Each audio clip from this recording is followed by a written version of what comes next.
Hi, everyone. I'm trying a different view. It's not the landscape view, it's the cell phone view. So hopefully, here, I'll move this a little closer to the blah, blah, blah, blah, blah, blah, blah, blah. Anyway, so today's topic is going to be food sensitivities, gut issues. Uh, just a heads up that hopefully in April, my goal is to have my website up and running with the membership. Um, Not sure what we're going to call it, but it includes the work, right? Which would be the 8 pillars. Yeah, it used to be 9. First it was 7, then it went to 9, now it's 8. Because what happens is I put a couple things together and then I separate them. I'm like, I should separate them. Maybe I should put them together. So it's an updated program. Also, Sam's program will be on there. Mine is more the work, right? It's to the point, takes all the fluff out. I try to keep it as basic and simple as possible, right? And this is the work that you're doing every day, right? Every day, this is what brings your survival state down, right? Over the years, our survival state's been hardwired there, created some neural pathways. This is your survival state, right? This is 0 right now. This is 0, and you're at 1,000. What my program will do is it'll bring this back down to 0. It'll turn off all the alarms, and it'll help you empty this allostatic load that all these drops that you've added to this bucket, right? So that's what my program does. It's to the point, nothing confusing, simple. The work is difficult because you got to do it every day because there's steps involved. There is work. There is work. It's called the work, the 8 pillars of recovery, right? It's the work that gets your alarms reset back to 0, back to standby, right? And then Sam's going to come in, right, with all the science to it. And this is for people that, they want to dig deeper. They want to have a deeper dive understanding about the emotions and, what I teach, but it's just a deeper sciencey understanding about it. Because for me, I didn't like to go too deep because it was too triggering. But if you're in a safe environment where it's taught to you in a way that it's somewhat simple, but also easy to digest, then you're probably more willing to go deeper with it and learn some more of the shit. Right? So we have the work. You do the work. You don't need all this extra stuff. Do the work, right? It brings you on the road to recovery.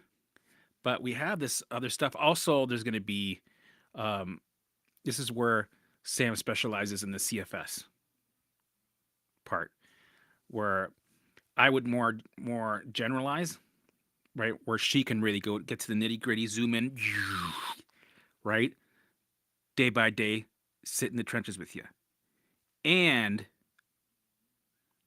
there'll be group coaching hosted by Sam and group coaching hosted by me, right? Me and her both focus on the OCD, the anxiety alarms, the mental alarms, but I focus more on, the OCD and the food sensitivities, right? The gut shit. What else? Mast cell activation syndrome, multiple chemical sensitivity, and a couple other things, right? Where she'll be tackling CFS, fibro, and a couple other things, and the science. So, and then you get to also do group coaching with both of us. So 2 people. No, I think that's great. I think it's fucking amazing because you got 2 people that have been through the shit, right? Had over this, over 70 symptoms. And it's interesting. We had a lot of the similar symptoms, but we also had different symptoms where it's like the yin and yang, right? I have stuff that she didn't have, and she has stuff that I didn't have, and then together, it creates this um, experience where we're covering all the bases, right? So you can see her on a you see me on a Monday, group coaching, her on a Tuesday, and then me on a Wednesday, and there you go. Membership, you're covering all the bases. We try to keep it so it's uh where you get to a point where you have confidence and you become your own guide. That's where you want to be. And if you fall or whatever, we're here. We're your safety net. We're sitting with you, right? I think that's really important. I want to be the gold standard where um, we cover all the bases and we also show you how to take care of yourself. Where it could be a it could be a unique situation, but you kind of know how to answer it yourself because that's what ends up happening, right? You get the gist of it. You start walking the walk, learning it yourself. That's what this journey is about. That's why it took me 3 years because I made the mistakes, I failed. Symptoms come in and out 1,000 times, but it makes you resilient and it makes you really learn the shit. I think that's the important part. I think it's a good thing when you're forced to be sifting through this second by second for a certain amount of time before you recover. Because you get your certificate. You graduated. Because life's going to keep throwing you curveballs in the future. And you're going to need it in the future where you're going to move through it like a cork in water compared to being stuck with it, whatever life throws at you. And then you get stuck in a chronic state. And you get chronic symptoms and you get sick and ill. And you get out of ease and you get into dis-ease. So today I want to talk about a little bit about I'll do a separate video about this, but I should be talking more about this shit. Food sensitivities, right? Gut issues. Me, I had let me think. Well, I had the ulcerative colitis, right? I had the IBS. I had the diverticulitis. I had the dysbiosia. I can't even say that word. There's so many words I can't say, right? So I had all the gut issues, right? All the crazy gut issues, and autoimmune. Some of them. The others were just crazy state of fight or flight sensitivities, crazy sensitivities. Histamine, like you name it. All the set. Well, if I could only eat 3 foods. So, what were all the categories? Right? There's the histamine. There's the oxalate. There's the right. I had the leaky gut, SIBO. This, right? What else is there? I tried to heal the gut. I've been down those rabbit holes. I was going to do the DIY fecal transplants. Thank goodness I didn't do that because that would have probably stressed my body out even more. That would have been a shit show, literally, right? Yeah, I had all the gut issues. And honestly, throw those labels in the garbage. Because all it is that you're a state of fight or flight. You're running a survival program. You're at 1,000 when you should be at 0. And it affects your body because your brain doesn't care if you're digesting that burrito. Its job is to keep you alive. And if you're running that survival program, you're going to have a war zone down there. It's going to suck, right? But when you regulate that program, you bring it back down to 0, things work like they're supposed to. They get back online. And not just the gut, everything in your body, in your brain, get back into unison. And they create this nice, uniformed, orchestrated dance, right? Where everything's compared to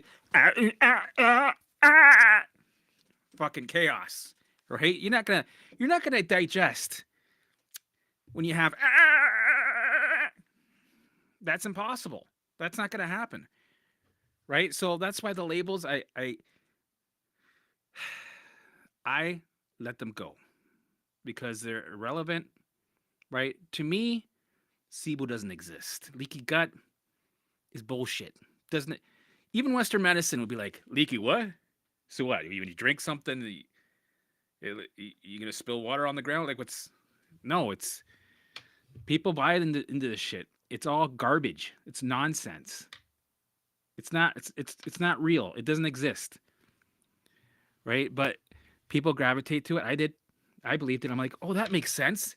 So it passes through, and that causes havoc because you got the proteins in the blood-brain, blood-brain. It goes through and it causes havoc. We need to detox, right? And there's these crazy protocols, of course, when you join these groups, Facebook groups or Reddit or whatever you have. They have these hardcore crazy protocols that you got to do in a certain order, and you got to do them again and again and again. They're poisonous. They're dangerous. They don't work, and they make you worse in the long run because you're stressing out your nervous system, right? You're updating the alarm system the negative way. You're not updating it the way you want, right? So I had the three foods. It was rice and beef and apples. First it was rice and beef, and then eventually I was able to get apples in, which is amazing, and water, of course. And I had to eat like that for a year and a half. I couldn't even try to train on foods doing these methods yet. I was in limbo for a bit, right? I was in limbo. I was on pause, right? And some people are dealing with this with other forms of symptoms like CFS, right? Some people aren't able to do any training yet. They're in limbo for a bit until they bring that survival state down. And this is why I say there's work to be done, right? There's work that you have to do every day because there's behind the scenes work of the survival state baseline that's at 1,000. We want to bring it back down to 0, back down to standby. And, people are ignoring that. They're like, no, just live life. No, no, steps are stupid. No, just live life. Steps are stupid. But they're ignoring, the allostatic loads. They're ignoring the survival state. Let's put these together so people can see. These go hand in hand, right? This is the behind the scenes work that people are ignoring. All they're trying to do, what I've seen, especially in the TMS world, right, is all they're doing is they're turning off an alarm and living life, but then another alarm pops up. They're not getting to the root. They're mind-bodying a symptom off here and there, but shit comes back, right? They might, be right at this threshold where they're like, I'm good. I haven't felt anything in 6 months. Oh my God. Then what? A life curveball happens. Just a little one. Just a little curveball. Boom. Symptoms again. Right? Something. I'm good. It's been two months. I'm like something small. Boom. Symptoms again. Like they're constantly walking on thin ice, and I feel that a lot of people in the TMS world are. They're constantly everywhere they're going. They're wearing skates. Everywhere they're going, they're on thin ice, and they're falling through the ice again and again and again. Right? You get a nice day where it's a little bit of hot, good weather. The sun's out. They're falling through the ice over and over again. Right? No, I had a good 3 months where I was on the lake skating. I didn't feel it was good. It was great, right? Because good weather, perfect conditions, everything's safe. But they're not done yet. There's more work to be done. And people don't like hearing that. It's like, no, there isn't. No, there isn't. I know so and so who did. They were able to blah blah blah. Right? Well, usually there's a reason why. They probably did the emotional work, and they probably able to bring their survival state down over time. But there's not many of those people, right? So for me, it's like I'd rather get to the root, do all the work. Yeah, it takes longer, but you're gonna need it. You're gonna need to be at a place where you're gonna be able to handle thousands of curveballs throughout life because it's just gonna keep happening where it becomes a lifestyle, right? I think it's really important. So for me, I could not train on foods for a year and a half still. So for a year and a half, I was eating rice and beef. Let's say okay, about 8 months, just rice and beef, and then once in a while I'd add, well, and then the apples came in, and once in a while I'd have like beets, but then I stopped eating the beets because they make my poo red, and then I'd freak out, even though I knew I ate beets. And sometimes if you don't know you ate beets, it fucking, it throws you off the path for a week, right? So I stopped eating beets, even though I could. Zucchini was in and out, but it was somewhat friendly. Um, so around a year, I was able to eat carrots, beets, zucchini, and these were just things that I would bring one piece in. I would put it in my cooking, and it was like it's all right, not bad. Because in the beginning, this is the thing, I couldn't do the training fully in the beginning, right? I couldn't just pretend to dial down the fear and eat that pizza because that dial was not. You couldn't move it, right? So I had to be patient, and I had to eat boring food, right? Cold, iced from the freezer steak right in the oven because I couldn't deal with the histamines, right? If the meat was thawing from last night or any food, I was having reactions. I couldn't do it. And I was so severe in the beginning, I would have a reaction that would last me 2 weeks to 2.5, 3 weeks at times. And this was being on the shitter, right? And you would see blood in the stool because my body's going through so much stress, right? Diarrhea and then constipation. My blood pressure would go up and down. I could barely feel my pulse. What else? Skin issues, reactions, hard to breathe, flu-like symptoms. I felt high, right? Brain fog, crazy anxiety, panic attacks. Yeah, the anxiety within 10 minutes after eating that meal with histamines, my anxiety would skyrocket. And after a while, you get used to it, and you're like, hey, here comes the anxiety. It's kind of like a bit of a roller coaster. I'm enjoying this. But when you don't know what's going on, the first few times, when you're a foodie, and you're used to be, able to eat all the foods, and then just like a light switch went off, and you're allergic or sensitive to everything, and you're like, this can't even. Like, pick one to be allergic to. Maybe I'm having a little bit of a reaction. Maybe there's something in this food that's dangerous. Maybe, I have an allergy. Maybe, no, all the foods. All. What the fuck? Right? So you can imagine, you don't know what's going on. You're freaking out. Everything you eat is a bomb going off. Soup, okay, I can broth. Come on, I can eat broth. No, you can't. Soup, no. Chicken, no. Pork, no. Not even close. Eggs, forget it. Avocado, oh man. Right? I started trying to do all the even the carnivore diet wasn't enough. Sure, it was helping me not live through these symptoms, but it wasn't taking care of my perfect storm because I used to use a carnivore diet before for everything else, and you know, it was this magic thing that was making me feel good. But now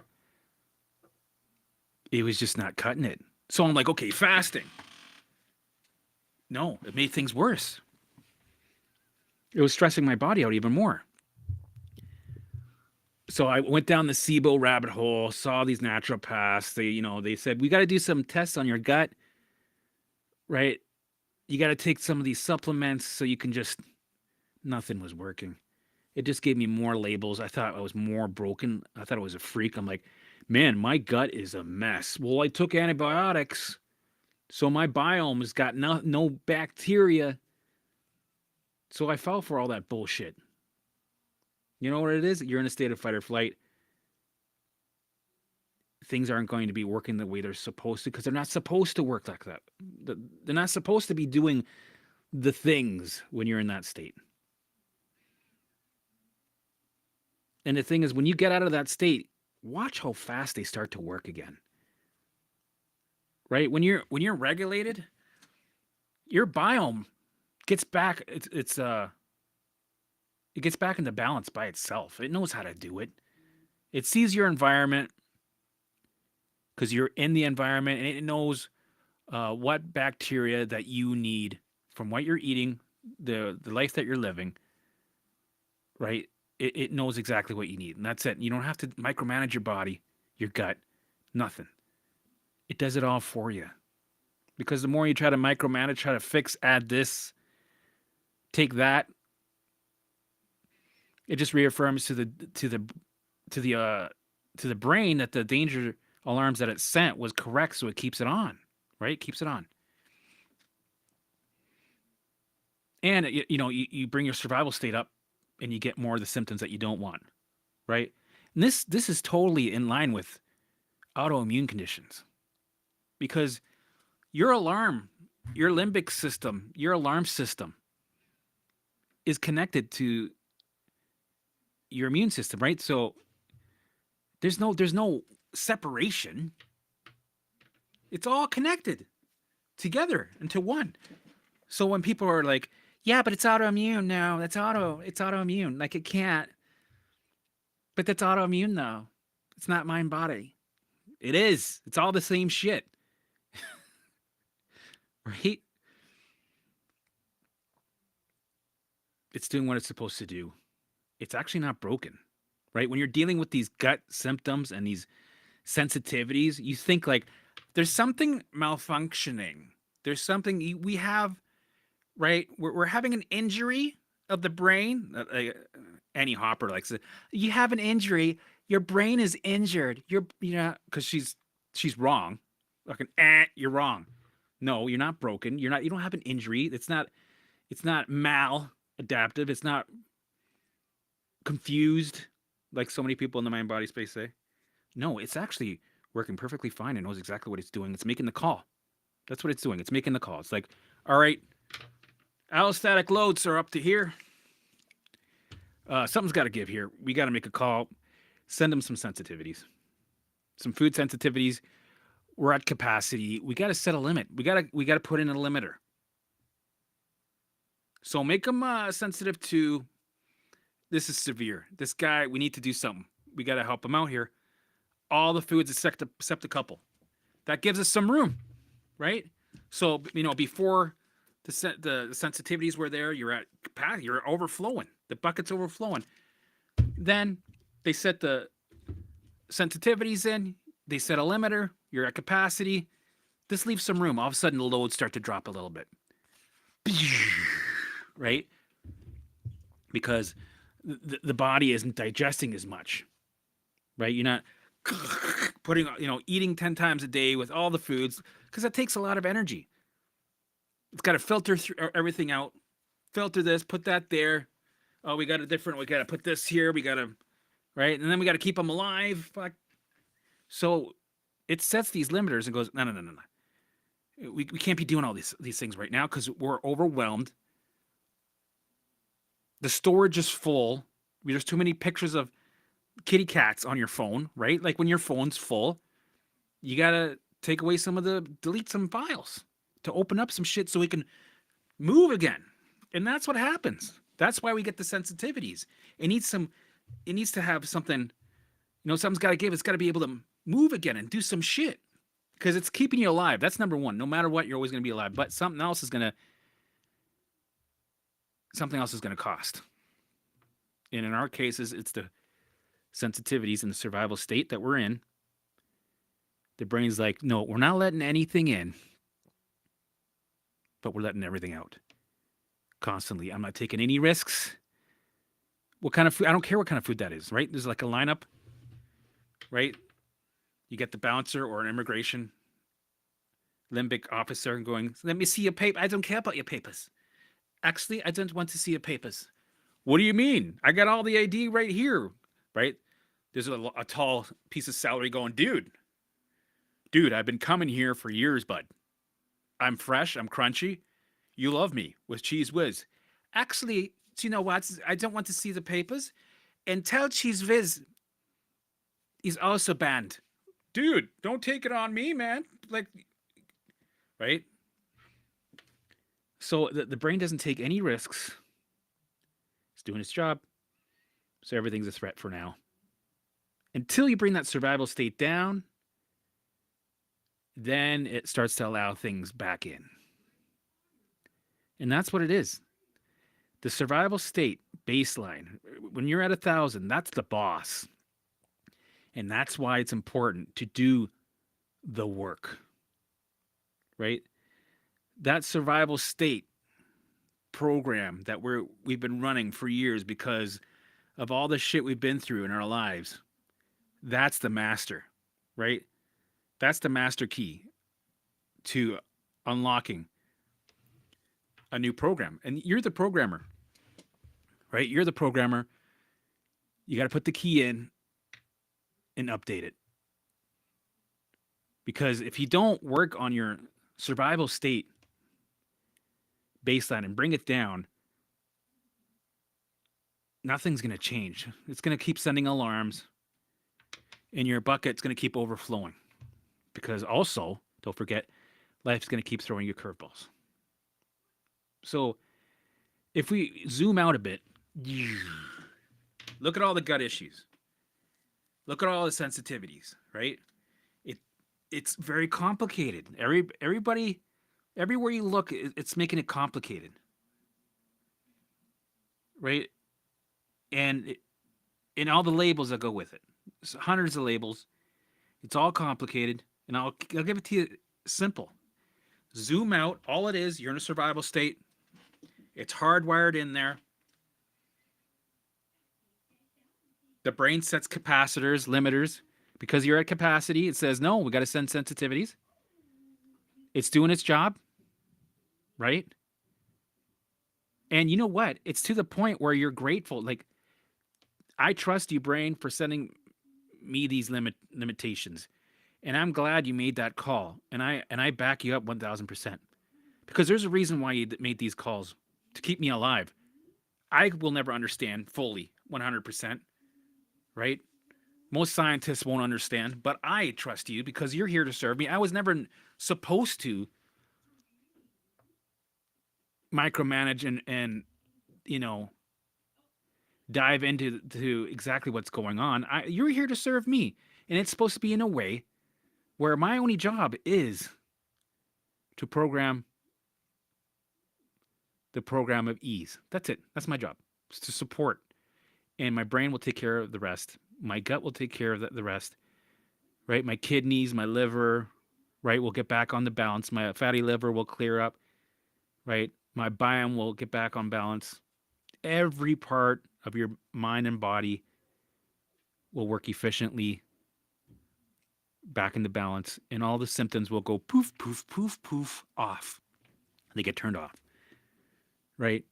That survival state will be recalibrated. Your allostatic loads will be back down to this. This is realistic.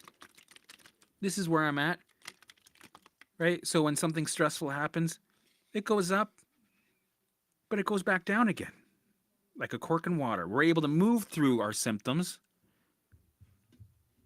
when before we were stuck and they were piling up, and we were stuck in a cycle of chronic symptoms and running an old program, and shit was just piling up. Something's got to give. Body keeps a score. Shit adds up, right? And you become sick. So this is where I say, zoom out. Let's keep it simple. You're in a survival state. Allostatic loads are full. Survival state's at 1,000. The brain is making the call, right? And it's brilliant. Yeah, it sucks. Yeah, it's inconvenient. But once you know what's going on, okay, just take some time, a little bit of patience, do the work. I'll regulate again. I'll get back to zero. I'll have all the foods again. But when you don't know what's going on, you don't have any of this information, you can see how people get stuck and they get worse and they spiral out of control. Right? And even their safe foods all of a sudden become one food or a half a food or everything's dangerous. You can see how that happens and how many years they stay on this path because there's not enough of this information out there so that people can do something about it. And I think knowledge is huge. It's very powerful. I know it's cliche, but it is. Because once you understand, oh, that's why it's doing that. That's how it works. Okay. That gives me confidence. That gives me hope. Right? And there's people out there like me. Well, check out my success stories that had food sensitivities or fully recovered. People in the community that I've been around, many of them. I was surrounded by lots of people with food sensitivities, and they healed their gut. They had ulcerative colitis, also IBS. I had the IBS too. It was fucking a nightmare, this stuff. Crohn's, IBS, ulcerative colitis, right? The diverticulitis, all the itises. Gone. Because it's just a survival state and something's got to give. So I'm also going to be offering a couple of months. Not right now. I got to do the membership first. That's more important. But I'll do a food sensitivity, food healing the gut course where it talks about all this and exactly what to do and what your day was like on a Tuesday compared to like 6 months into the journey. And yeah, so for me, it was a year and a half ish. By the year and a half, I had maybe like 10, 15 foods. And then, it'd go back down to 5. That's normal. You'll lose the foods, gain the foods, lose the foods, gain the food. It comes in and out, 1,000 fucking times, but it needs to. Because every time it comes in and out, it's another opportunity to update the alarm system, the program. You're the programmer, that's your job. Your mind and body is there to serve you. And this is how it works. This is how it programs. It programs in the way that we think it's wrong because we don't like how we feel and think. The thoughts that come and how we feel. But the journey from here to here is a crazy fucking roller coaster and it sucks. So don't judge your progress and how shitty you feel at the 2-year mark. For me, it's the good days are just little breaks. You don't want the good days. This is what I said to myself. I'm like, I need the bad days. I need more of the bad days because those are days where we get back to work, where we update the alarm system. Right? You want more of the bad days because when you have the bad days, it's also a little bit reassuring. It's like, oh, well, this is good. I'm actually doing the work. Okay, this is good. I feel like shit. So that's a good sign, is it? Yes. You need to get out there, get uncomfortable, feel like shit. Because every time you open something up, right? You bring up a trigger, you bring up a symptom. It's an opportunity to make change. Every time you expose, you open that door. Behind the door is the old program. Right? We need to lead in with the new program. So every time you face the old program, you're going to feel the old program. Right? Every time you expose what's behind there and you move forward and you update, you're going to feel symptoms. You're going to feel a backlash. That's normal. That has to happen or you can't recover. Right? In plain English, you need to feel like shit or you can't recover. You need to have setbacks. You need to have hard days or you can't recover. It's impossible. Nobody on this planet can do this mind-body work and go, dude, I started doing the work. As soon as I started doing the work, I felt better and that was it. Took me a week. Not unless you're a robot or a computer. They can do that, right? They update the software within 20 minutes, done. But we're biological. We're different. We need repetition. We need to have patience. We need to have setbacks, right? And what happens is people get the symptoms and they think, this is wrong. I don't like this. I feel worse. I need to stop, right? And then they give up. And this happens in the beginning, the middle, right up to the end. And that's why it's really hard for me. That's my challenge. It's my biggest challenge is to convince people that, yeah, it's going to get worse. It's going to get hard. It's going to be a challenge. It's going to be the hardest thing you do right up to the end. So don't let symptoms be the indicator of that you're doing it right, that you're healing. It's not. The more symptoms there are, it doesn't mean anything. It means nothing. And the thing is, when people give up, first of all, the people that are wishy-washy, they try it. No, I tried it. No, I did. I did it last August for 20 minutes, and then I did it the week after for 5. It was too hard to, first of all, it was too hard to do the visuals. And then I felt worse. So, so then, or the people that do it for 6 months and they give up and then they go try, they go back to the old cycle of trying to fix and figure out, analyze. Like, yeah, but if I take the T cells and I move this and if I, right? And then you tell them, dude, I think you did it wrong. Dude, I was doing it for 7 years, right? I was doing it for 2 years. It's not working. I did it for eight months straight. It's not working. Did you do it every day though? Well, now, well, then you didn't do it. You weren't consistent. And then you gave up because you felt like shit and you went and started to research again. And those people, if you tell them, okay, you did it wrong, you got to try again from scratch, they're most likely not going to do it because they already tried it once. They have, double the amount of doubt floating with them. They're going to keep doing the research. They're going to keep trying out new supplements or new protocols, right? And that sucks. That's too bad. That's why I hope with my information, I warn people ahead of time. Expect this, man. It's not going to be easy. But if you stick to it, the brain will have no choice to change and you'll recover. But the catch is the journey sucks. Consistently, constantly. And that's why I tell people. That's why I say these weird sayings. It's like walking up a mountain in lava in flip-flops. It's like moving mountains. It's like, this is the good one. You will make exorcisms jealous. Because it's true 1,000%. But if you keep on the path, you'll get your freedom. That's it. But it's hard, right? So don't get sucked in to trying to, maybe I missed this or I missed that. I got to heal my leaky gut, right? Stop healing. Stop trying to heal the gut.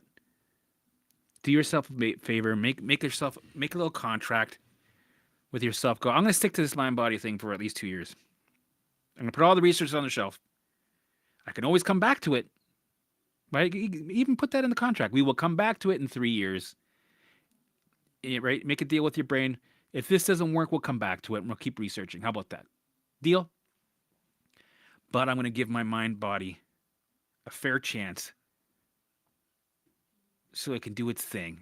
And I'm going to reprogram it. I'm the reprogrammer. I'm the programmer. I'm going to do it. So that's what I think about the whole food sensitivity thing, gut stuff. And in the future, I will do a course on it.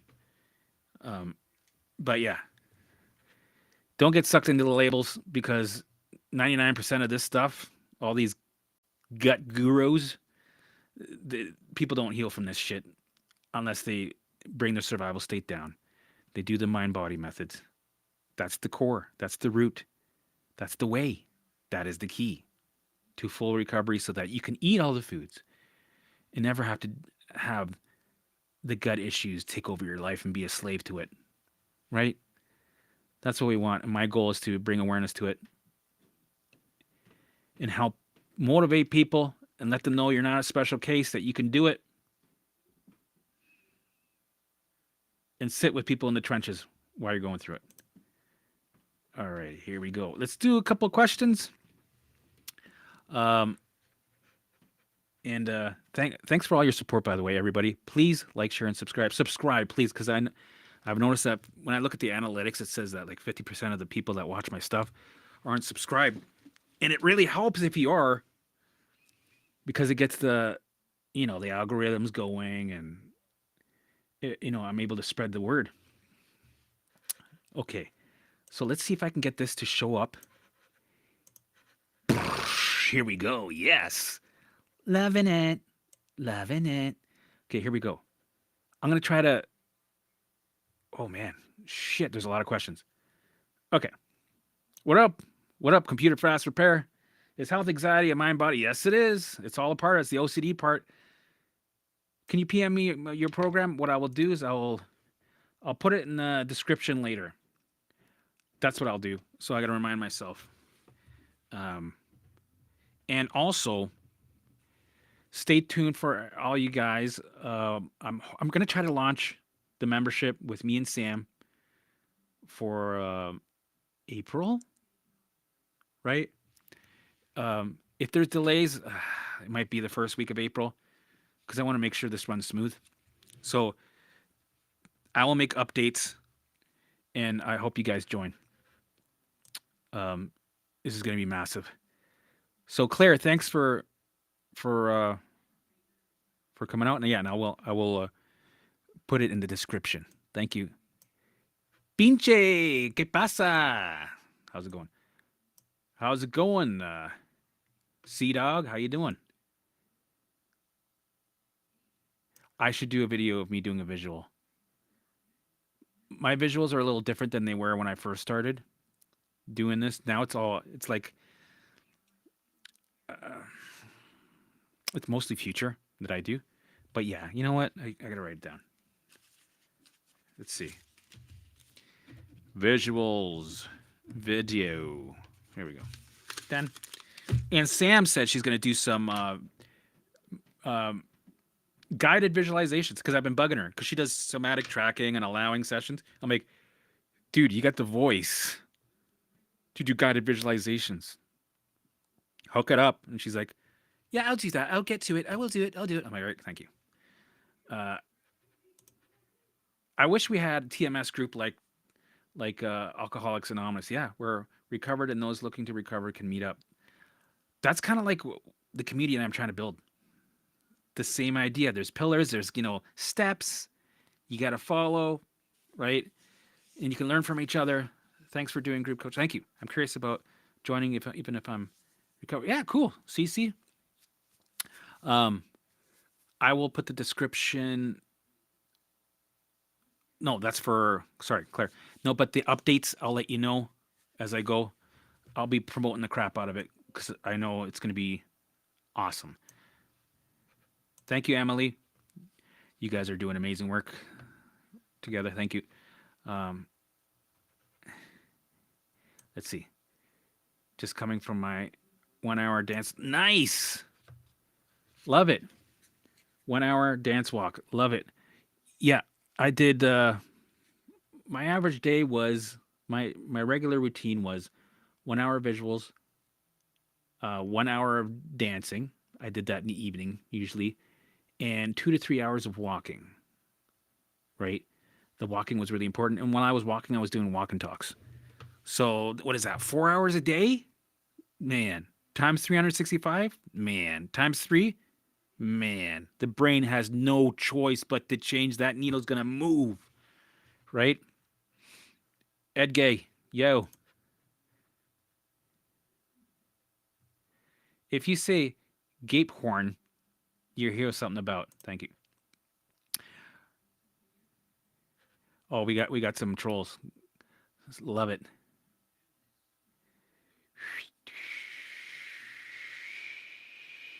Leaky gut is just the name like diverticulitis. Well, for me, diverticulitis, ulcerative colitis, they're more like legit Western, right? And There's structural shit that comes up with it. Um, but for me, it's and you got to be careful with that stuff too, because when you're knee deep in it, you got to take the managing stuff just so that you can manage and you can, live life so that you can do the work. Because if you're dealing with the relentless pain of these symptoms, you won't be doing the work. That's why I couldn't train on the foods for a year and a half. I had to wait. Because if I did that, I would be constantly flaring and I wouldn't have been able to do the work. So in the beginning, you got to manage and you got to take this shit serious, right? Um, because it can hurt you. It's scary. It's scary shit, literally. Um, but I was in limbo for a while where I was just working on my survival state and just eating the safe foods. And then eventually I got to the point where I could train. That took me about a year and a half before I started challenging myself. That takes time. Okay. I can eat 4 kilograms of food in an hour. I'm trying to make it 8 kilograms in an hour. Nice. Good for you. A month into visuals and now have new symptoms I've never had. Yeah, that's going to happen. You're going to visuals, just doing this work in general, new symptoms are going to come up. That means the brain's going to throw all the all the things at you, the kitchen sink at you, because you're making change. Because the way that it works is it knows right now where you are at. It's that you're safe. Right now you're alive. You're safe. And we're not going to take a risk. We're not going to take a chance. As soon as you start to go, even if you say, no, I'm doing this program and we're going to recover, we're going to feel better, brain. Come on. It doesn't care. It knows that you're alive right here, right now. Anything that changes that is a risk it will not take. So it's going to throw the kitchen sink at you. Oh, that'd be cool. Joe Rogan. I can just imagine Joe Rogan being a little bit challenging, though. Right? He's like, so I don't, yeah, I totally agree with you, but, um, so I don't understand, like, how do you, right? Well, there's neuropath. Well, I know about, right? So he would ask some fucked up question, like he maybe wouldn't understand because I know somebody mentioned to him about CFS and he wasn't understanding that. He's like, well, you got to move. You got to, it seems like you're being a victim. It seems like you got to get up and exercise. You got to eat better. It doesn't work like that with this shit, right? Theo Vaughn, yes, that would be fun. Love that. Okay, here we go. Hold on.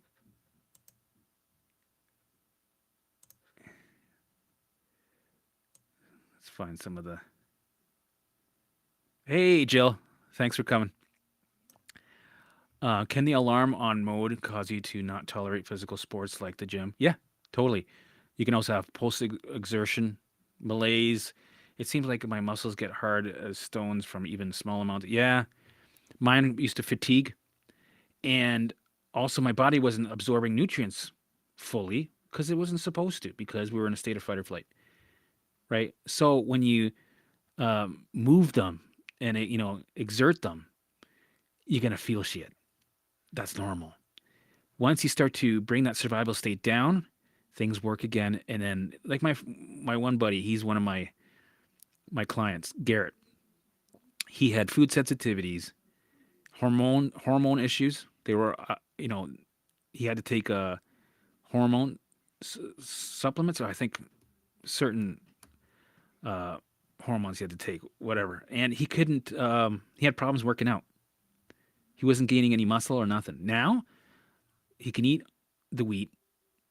All his lab tests are regular, normal, and now he's building muscle like with ease, like no problem.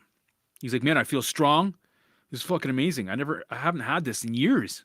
Like, yep, that's what's gonna happen. You start to regulate, and things work a lot easier. Here we go. Let's see if I can restream. Restream's better. Here we go. You gotta love all the trolls. Every chat that I have, it happens. Uh, should I just stay away from the gym for long? You can limit it for a bit and do the mind body work, do the pillars every day, right? And you can still go for walks, right? So for me, walks made me feel good. It's still some exercise, right? And it's just temporary. Eventually, you'll get back to the working out, right? But sometimes you have to take some things off your plate so you're not too overwhelmed, so your body and your brain have a chance to regulate, right?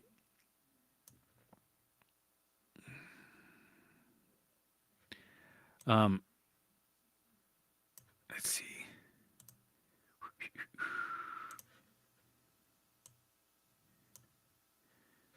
Hey, how's it going?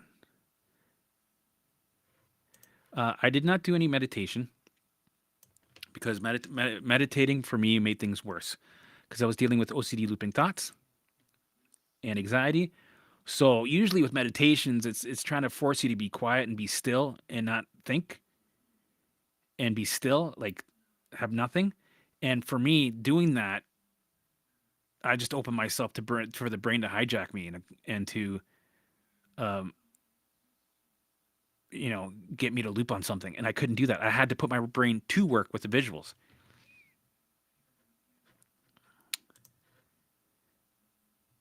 I'm in Canada. Yes. Thanks, Lemmy. Love it. Blue cheese on fries. You know what? I've never had that. Now I got to try that. You know what? Kala? Is it Kala? You're going to have it again. Don't worry. Just do the work, have patience, and you'll get there.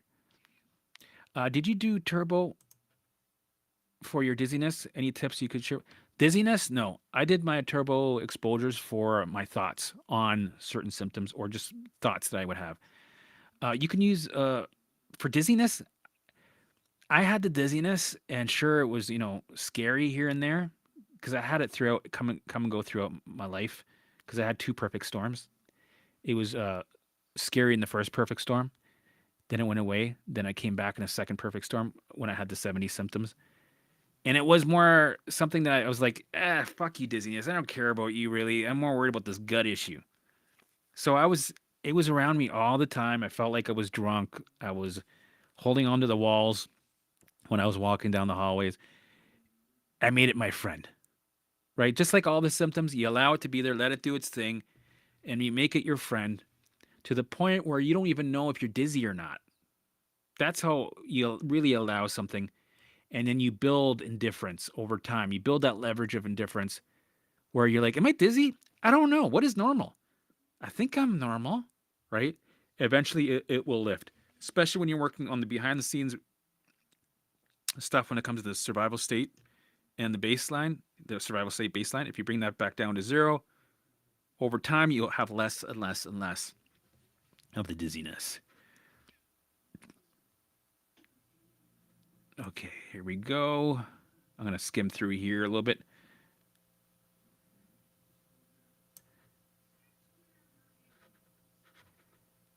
Uh,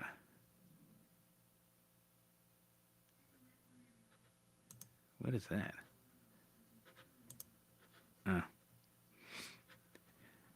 Okay. All right, guys, I got to sign off, but thank you, Sherry. Alrighty. Let's see here. Okay, guys, have a good night, and I will see you for Tea in the Trenches Thursday with Sam at, I think it's 3 p.m. Eastern Time. Come join, bring all the questions. We're going to try to tackle as many as we can. And thanks for all your support.